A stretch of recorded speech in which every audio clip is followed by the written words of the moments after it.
साधक को पहचानता है कि कौन सी इंद्रियां इसकी ज्यादा चंचल हैं। गुरु उसे चंचलता का आदेश देते हैं। मन स्थिर हो और बाद में जब साधक साधन पर बैठे तो सूरत नीरत भी स्थिर होना चाहिए। तब कहीं अंतर की आवाज खुलेगी, अब साधन पर भी जाओ। सूरत ने अंतर में प्रकाश पा लिया और चरणों का साक्षात्कार हुआ। उस साधक के अंतर एक इस तरह की स्फूर्ति आती है और अपने आप को समझने लगता है कि मैं तन नहीं, धन नहीं, बुद्धि नहीं और कोई समान नहीं हूँ। मैं एक आत्मा हूँ। मेरा रूप सच्चित स्वरूप है। मैं इन सबका दृष्टा यानी चलाने वाला हूँ। मैं अलिप्त हूँ, अजन्मा हूँ और मेरा रूप सब में समाया है, यानी मैं सब जगह हूँ। आत्मज्ञान इसी को कहते हैं। साधक को समझाया जाता है कि यह अंधी माया है। इसने साधक के सूरत के ऊपर पर्दा डाल रखा है।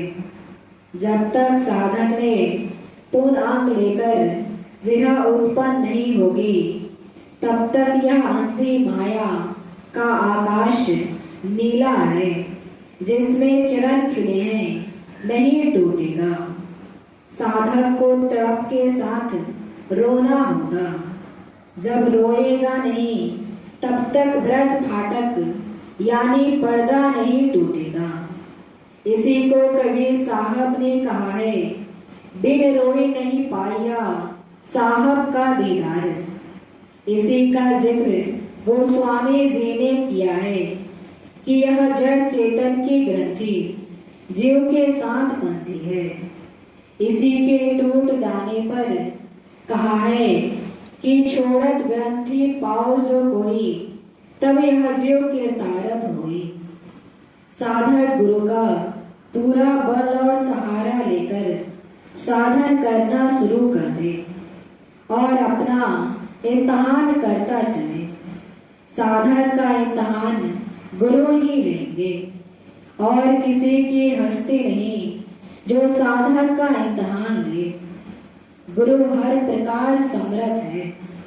जब साधक की दिव्य आंख खुल जाती है और चरणों का दर्शन होता है, तब साधक गुरु को याद करता है।